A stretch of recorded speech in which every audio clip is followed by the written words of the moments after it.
woman in a crimson apron knelt beside an old man on a cold bench, placing a warm roll in his shaking hands. She didn't ask his name. She didn't ask why he sat there each morning, quiet and alone. She just fed him like it was the most natural thing in the world. She stood up, brushed flour from her palms, and returned inside without looking back. The man sat still, shoulders bent like he was trying to disappear into the wall behind him. But he didn't. He just held the roll with care as if it meant more than breakfast. The bakery was small, hidden between an old pawn shop and a broken-down gas station in a quiet New Mexico town. The smell of sweet bread, butter, and warm vanilla drifted down the street every morning like a soft invitation. Her name was Marisol. She was 35 and had never left town for more than a weekend. She didn't talk much. She remembered people's orders, their birthdays, even the way they liked their coffee, but not many remembered hers. She was the kind of person who stayed in the background, steady and quiet, like the oven humming behind her. He showed up just before sunrise. Every single day at 6:10 a.m., he didn't speak, didn't move much. Just sat on that bench near the recycling bins with a torn coat and worn-out shoes. His gray hair stuck out under a cap that looked older than he was. His eyes were empty, though they were sharp, watchful, like he'd been hurt more than once and didn't expect the world to be kind again.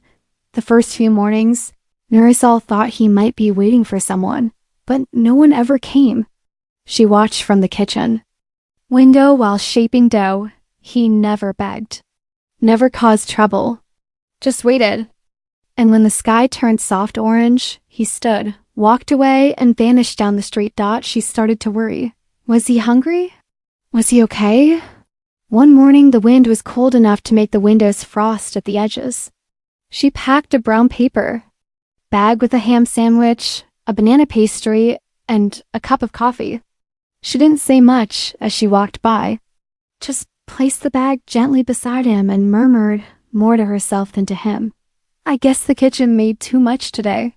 He didn't rush. He didn't say thank you. He just looked at the bag like it might vanish if he touched it too fast. Then he glanced at her and nodded. That was it, a simple nod, but one that said more than words. The next morning he returned, and so did the bag. She never handed it to him, never asked anything. She just left it by the bench at 6:10, then walked back inside and started on the next batch of honey rolls. They never spoke, not once, no names, no stories. But something passed between them every morning, something quiet, something strong. She didn't tell anyone what she was doing, not the owner of the bakery, not her coworkers.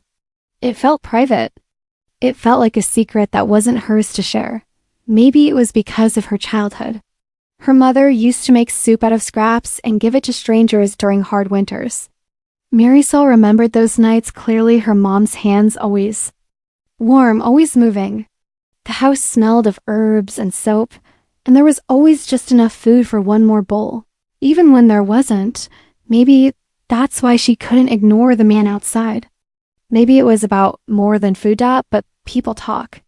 Even in quiet towns. One morning, while Marisol was setting bagels in the display case, she heard someone whisper near the coffee machine, "He's back again." The tone wasn't cruel, but it wasn't kind either. A younger worker chuckled while wiping a table. Do we give out free pastries now to anyone with a beard and sad eyes? Marisol didn't react. She just sliced a loaf of bread, careful and steady. Each piece she cut felt like it meant something. And maybe it did. That night, she went home, counted her tip money, and set a few bills in an envelope. She wrote, "Covers 5 days' breakfast" on the front. Nobody had asked her to do it. Nobody had to. The next morning, she packed the same meal, same sandwich, same coffee, same quiet. And at exactly 6:10, she placed it on the bench once. Again, she didn't look for thanks. She didn't need it because she had bread and he was hungry. And somehow, that was enough. The bag was always there. And so was he. Day after day, at the same exact time, 6:10 a.m., he arrived, sat on the same bench outside the bakery, and waited. Not for attention, not for conversation. just for the warmth she left behind on the seat beside him. A brown paper bag, a cup with a tight lid. A quiet moment shared without words. Marisol never asked if he liked the food. He never told her. But the bag was always empty when she came out later to sweep the sidewalk. That was answer enough. But small towns notice things. And small towns talk. It started with whispers behind the counter. Customers leaning in at the coffee bar, casting glances toward the window. Is she feeding that man again? He's probably dangerous, you know? The quiet ones always are. A teenager mopping the floor laughed. Maybe she's running a secret soup kitchen. Marisol heard them, every word, but she didn't respond.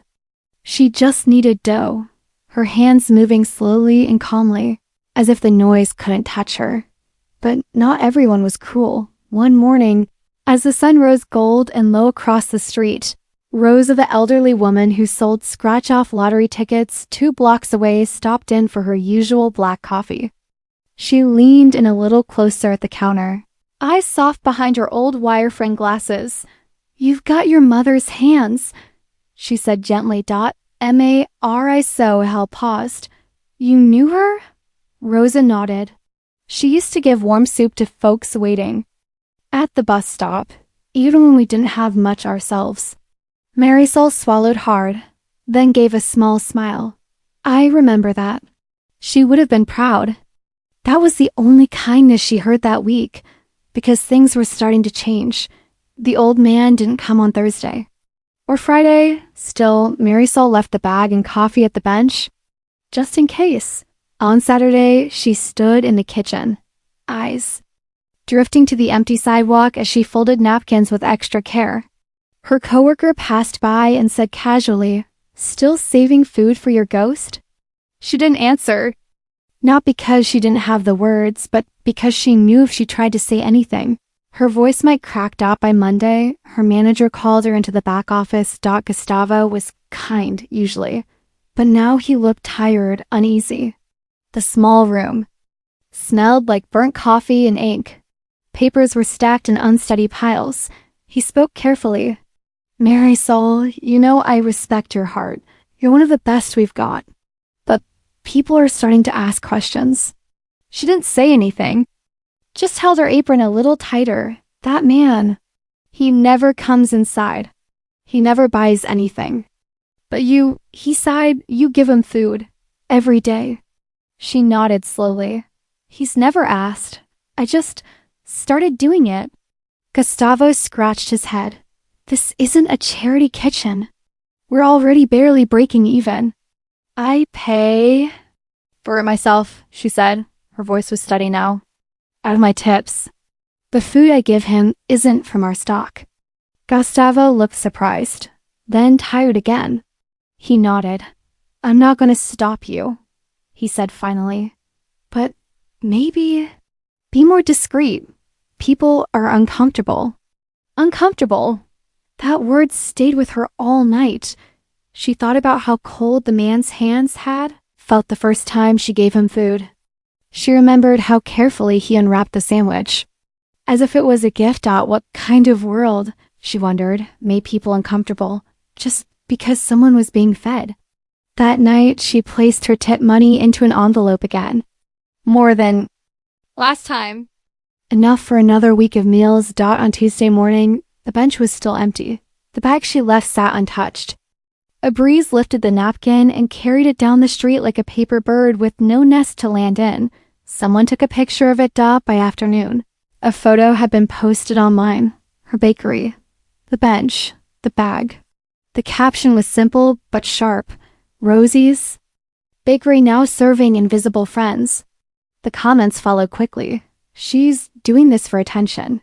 Waste of food. Feeding strays only attracts more of them. Maybe if she focused on real customers." Marisol read the first few, then stopped. She locked her phone and put it away in the drawer next to the flour bin. But that night, after the ovens had cooled, she went upstairs to her small apartment and opened the lowest drawer in her dresser. Inside was a silver tin her mother once used to store spices. It now held what little she had left of her old receipts, a photo, and a small leather journal with a fraying strap. She opened it slowly. Her mother's writing, though faded, still held its shape calm. Even lines written in patient loops. Shared half my bread today with a boy crying by the gate. Some said he might be dangerous, but his eyes look like mine the day my father never came home. Nobody becomes poor by sharing food, but those who forget to share stay hungry in ways they'll never understand. Marisol touched the page softly, as if the paper still carried her mother's warmth, and the next morning, even though the seat was empty, she packed the same brown bag, .sing sandwich, .sing coffee, .sing hope, because someone somewhere still might be hungry and she still had bread. The wind was colder that week. Not icy, not enough to freeze your fingers, but the kind that made the skin on your face sting a little when you walked against it. Marisol stood behind the counter early Wednesday morning, her eyes glancing to the bench outside. Empty again. It had been 7 days now. She still packed the brown paper bag, still brewed the coffee, still placed the folded napkin on top, just like always. At 6:10 a.m., she walked outside and left it on the bench. Not once had she skipped. Even though the man never came back, each morning she'd peek through the front window between setting out pastries, her gaze landing on that bag, wondering if this would be the day he returned. But the bench remained untouched. The food untouched. By now, even the newer customers had noticed. One lady came in and whispered behind her scarf, "Why does she keep feeding a ghost?" Another leaned over to the cashier and asked, "Is it for publicity? Some charity thing?" Marisol never reacted. She didn't scold anyone. She didn't defend herself. She just tied her apron tighter, wiped her hands on the towel, and kept slicing bread. But one day, the mocking got louder. Someone snapped another photo from across the street, the bag sitting alone on the bench. This time, they added a caption. "Look, at this Rosie's Bakery, serving imaginary people since 2024. It spread fast." Dozens of comments followed. "She's faking it for sympathy, probably throwing it out after for drama. She should worry about real customers, not strays." One post even read, "This is how you feed addiction, not the hungry." Marisol saw the post during her lunch break. She didn't even finish reading. Her thumb hovered over the screen, then quietly locked her phone and placed it face down. On the counter beside her, she didn't cry, but something felt heavy in her chest that wouldn't go away. That night, after the bakery closed, she went upstairs to her small apartment above the shop. The same place she had lived since she was 19. She made a cup of tea she didn't drink and stood at the window, watching the wind play with the loose sign on the bakery awning.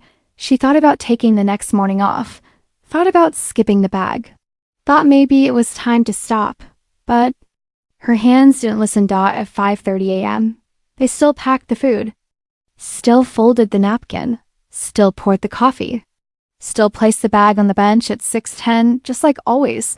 On the 10th day of his absence, something different happened. Rosa, the same old woman who once called her kind like her mother, walked. And with her usual slow shuffle, she didn't order right away. Instead, she handed Marisol a piece of paper, a printed photo. It showed Marisol's bakery, the bench, the brown bag, and the caption that hurt the most. "Nay, our ice." Oh, Elle stared at it, not saying a word. Rosa leaned in close and whispered, "You can't stop just because you don't understand." Marisol nodded, trying to hold back tears. "But he's gone." "You don't know that," Rosa replied softly. "Even if he is, kindness doesn't need an audience to matter." That night, Marisol opened the old silver tin again. Her mother's journal was there, waiting like a warm hand on his shoulder. She didn't need to reread the page.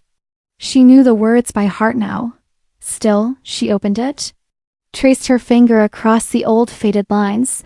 Her mother had written, "People will always question the why. Don't let them take away the reason."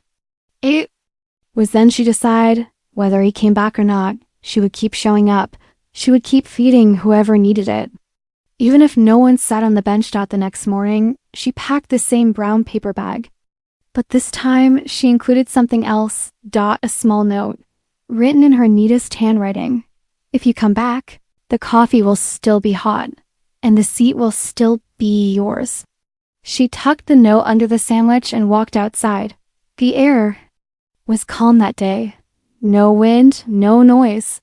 Just silence. She placed the bag gently on the bench, just like always. Then paused, just for a moment. Her eyes lingered on the seat longer than usual. Then she turned around and walked back into the bakery. And behind her, the morning light slowly warmed the paper bag, still waiting, still hoping, still ready. Because sometimes kindness doesn't end when someone disappears.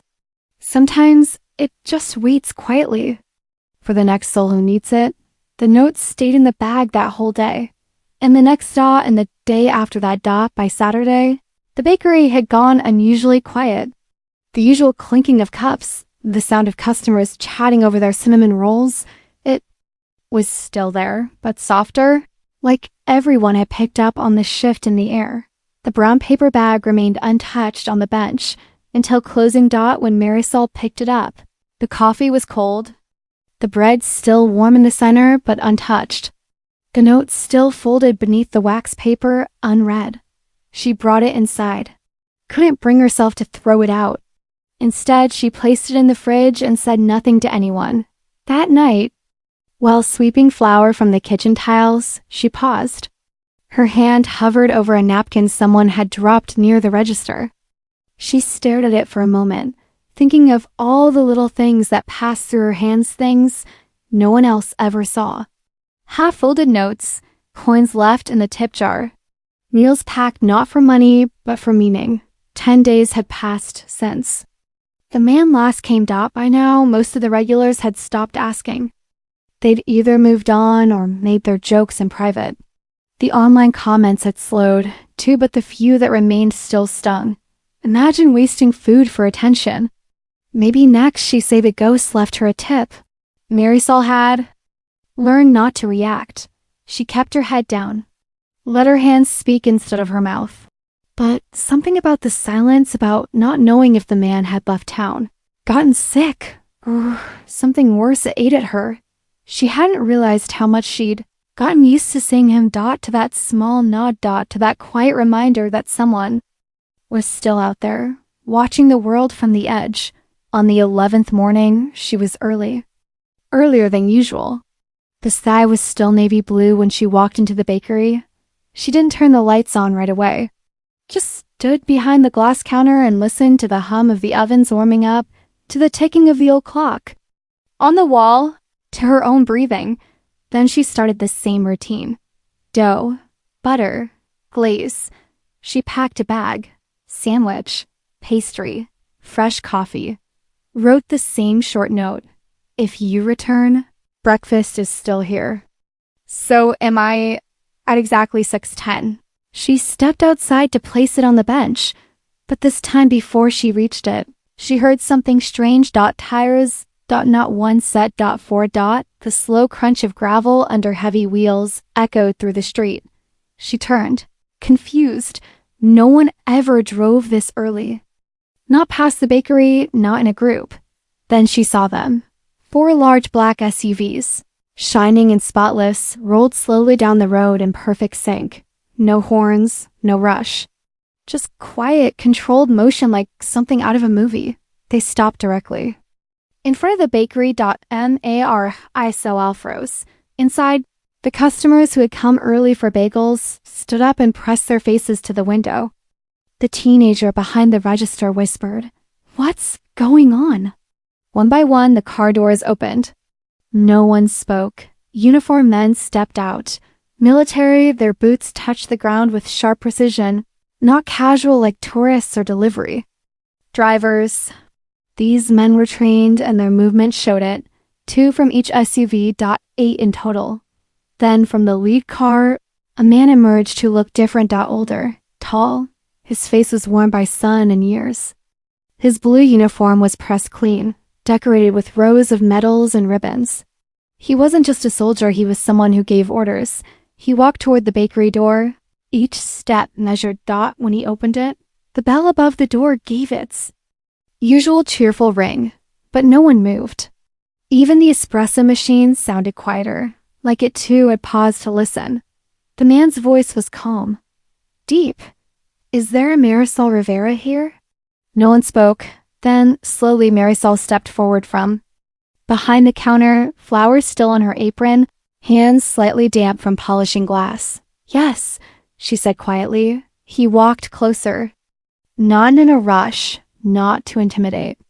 Just to study. "I'm Lieutenant Colonel David Santos, United States Army." He reached into his uniform jacket and pulled out a sealed envelope.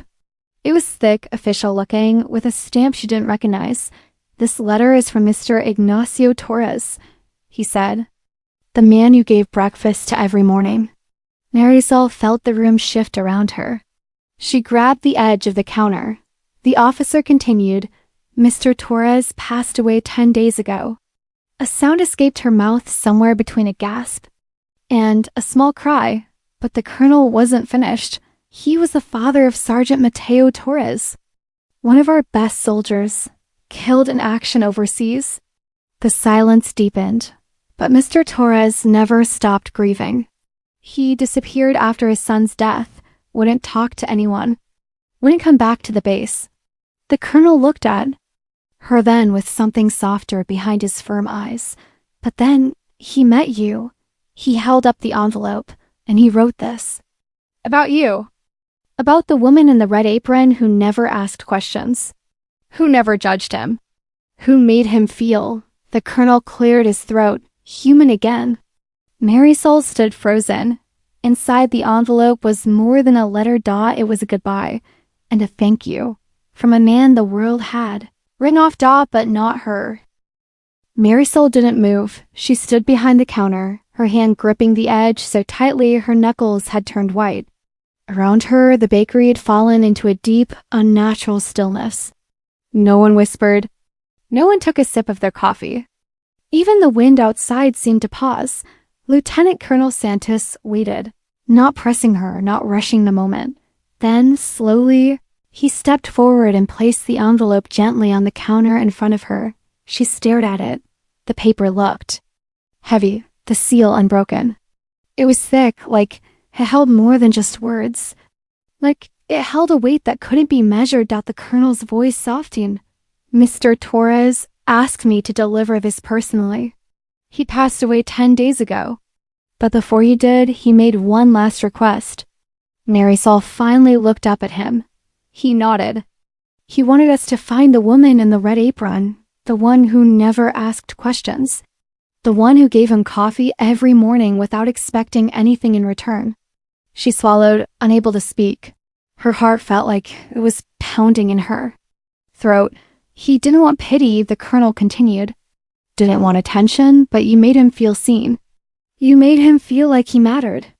A tear slipped down her cheek before she could stop it. The colonel stepped back, came to attention, and raised his hand in a sharp salute. Outside, all 8 soldiers followed his lead, standing straight in the open air, facing the glass window of the bakery. They saluted her, quiet, formal, respectful.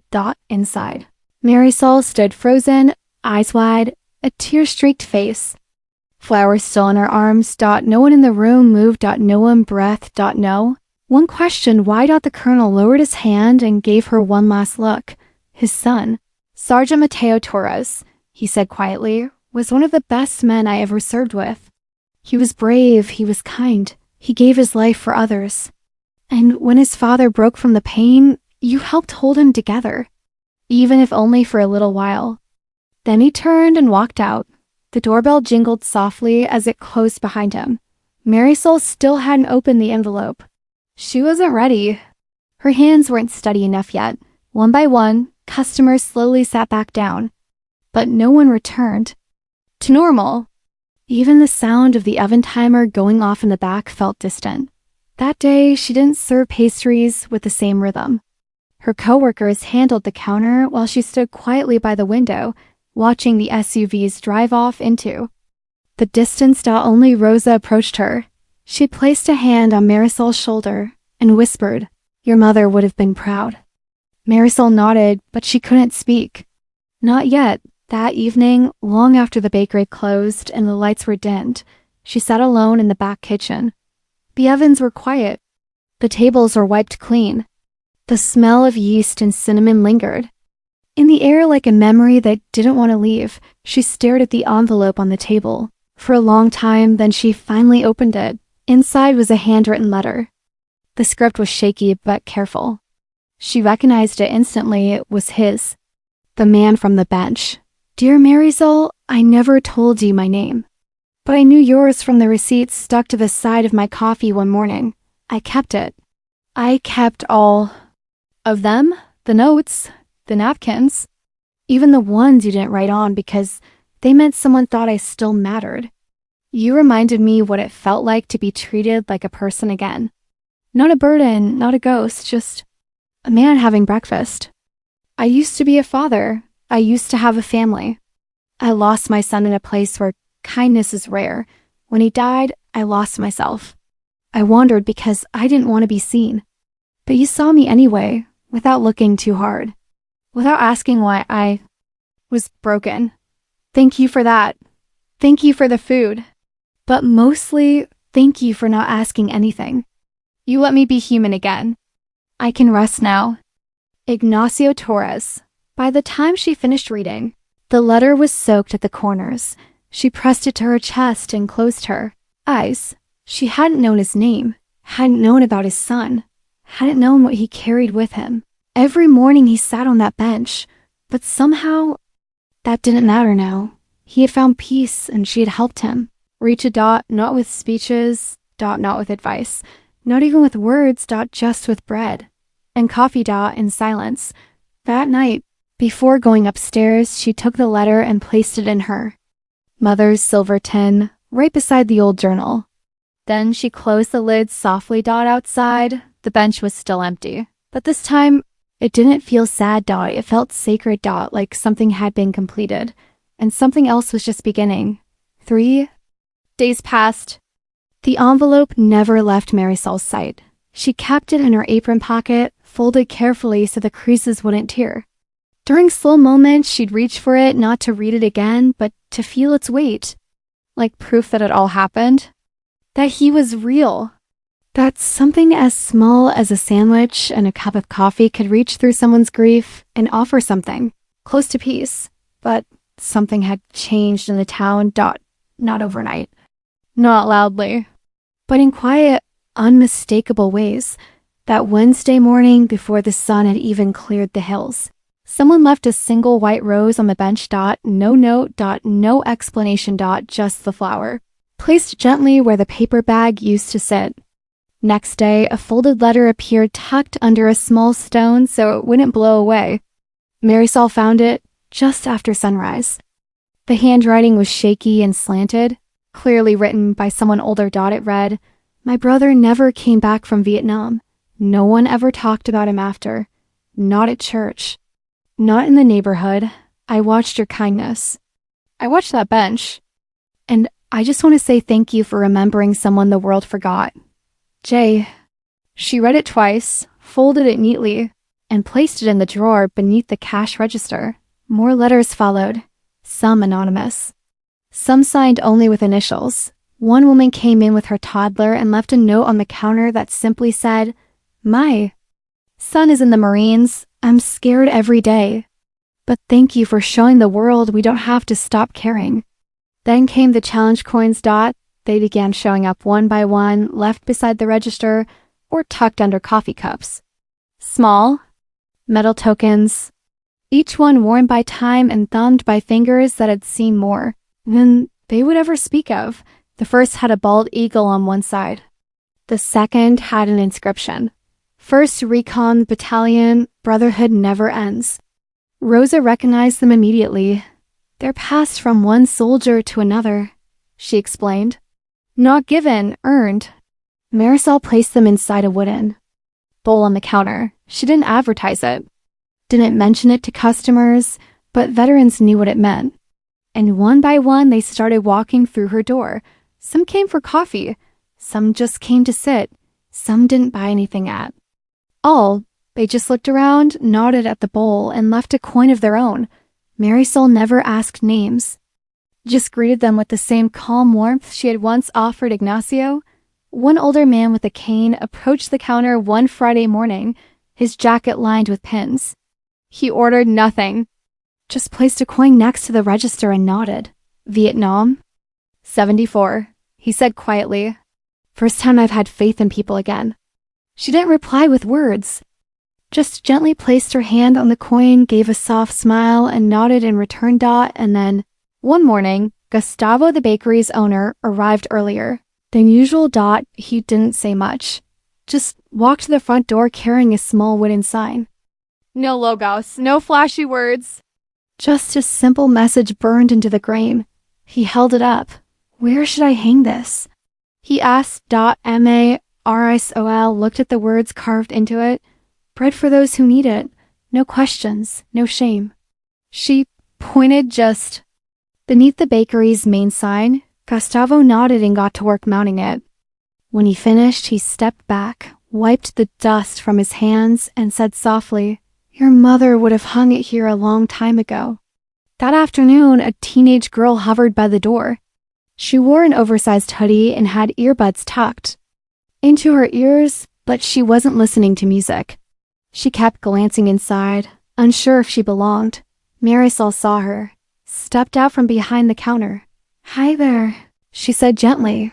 The girl shifted her feet. My dad's deployed. Right now, my mom, she cries a lot lately. I just thought, maybe you still give out bread." Marisol smiled, not with surprise, but with recognition. "We always have bread," she said softly, "and coffee, and a seat, and someone to talk to if you need that too." The girl nodded once. Didn't say much more, but she took the warm roll offered to her like it was more than just food. Later that night, while cleaning up, Marisol found another coin. This one was heavier than the rest.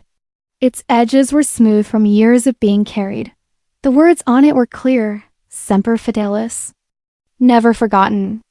She held it for a long moment, then placed it in her apron pocket right next to Ignacio's letter. Outside, the sky had turned a soft amber, fading into the kind of quiet that only came after something meaningful had happened. And inside the bakery, where the oven still hummed and the smell of bread filled the air, something was growing. Not just a tradition, but a promise, one that started with a simple brown bag and reached farther than anyone ever expected. The wooden sign outside had started to weather. Not badly, just enough that the corners were softening, and the grain had darkened under the sun. It still read the same words, and people still paused to read it when they passed. Bread for those who need it. No questions. No shame. It had become part of the town now, like the cracked sidewalk near the corner bus stop, or the smell of cinnamon that clung to the air every morning. Inside, Marisol still arrived before the sun, still wore the same crimson apron, still shaped dough, with quiet hands and a focused heart. But the bakery didn't feel the same anymore. It felt fuller. Somehow, like kindness, had found roots and grown into something bigger than anyone had planned. On the wall behind the counter, above the espresso machine, a small corkboard had been pinned up. It started with a single note, Ignacio's letter, framed behind glass and tucked in the top corner. Just for her. Then came more letters from veterans, drawings from children, photos, coins, a pressed flower, a postcard from a soldier stationed overseas, in a folded napkin, just one carefully preserved in plastic, with a message written in pencil. "Thank you for seeing him." Some days people came just to look at the board. Others came to leave something on it. One morning, Marisol found a sticky note from a 7-year-old that read, "My papa is in the sky now. Thank you for the bread. It made my mom smile." She added it to the top corner beside the drawing of a smiling sun. The bench outside the bakery was rarely empty anymore. Not always used, not always needed, but never forgotten. Sometimes it held a brown paper bag waiting for someone specific. Sometimes it held flowers. Once, a man in a navy cap sat there with his eyes closed for over an hour. When he stood up, he left behind a small medal and a paper napkin. The bakery became something more than a place to buy food. It became a place to be remembered. To be seen. To feel human again. One crisp morning, while wiping down the pastry counter, Marisol found a new letter tucked near the tip jar. The handwriting was uneven. A child's dot. It read, "Dear Miss Marisol, I'm Lucia. I'm Ignacio's granddaughter. We didn't know he passed away until someone from the base called. My grandma cried a lot, but then she showed me his special box. It was under his bed. Inside were your napkins, your notes, the coffee lids with your name on them. He kept everything you gave him. He said he made him feel like he wasn't invisible anymore. That even when his heart was broken, he still mattered to someone. Thank you for being kind when he needed. And most, love, Lucia." Marisol read the letter twice. Then she added it to the board centered where everyone could see it. That afternoon, she sat down for a rare break at one of the corner tables and looked around. The bell above the door jingled as an older woman walked in, holding the hand of a small boy. Behind them came a young man in uniform. They didn't rush. They looked at the board. Then they looked at her dot, and for a moment, just a heartbeat, it felt like time slowed down. The soldier walked up to the counter and placed a single worn patch on the glass. His voice was soft. "That bench out there, it saved my father's life once. Thank you." Marisol smiled. She didn't ask his name. She didn't need to. That evening, as the ovens cooled and the sky outside turned to honey-colored dusk, she sat alone at the counter. The windows reflected the last of the sunlight, and the quiet hum of the bakery settled into her bones like comfort. She reached into her apron and pulled out the oldest coin, the one that said, "Semper Fidelis," never forgotten. She turned it over once in her hand. Then she placed it beside the register, not to keep but to pass on. Not everyone who changes the world does it loudly. Some do it with warm bread at sunrise, some with silence instead of speeches, some with the simple habit of showing up at 6:10 every morning. Just in case, Marisol didn't need recognition. She didn't need applause. She only needed one thing, that no one else would feel forgotten again. And so, the bakery stayed open. The bench stayed waiting. And the brown paper bags, folded with care, were always ready, because somewhere, someone might still be hungry, not just for food, but for proof that the world still held a place for them. And in that little corner of Santa Isabel, New Mexico, it always would.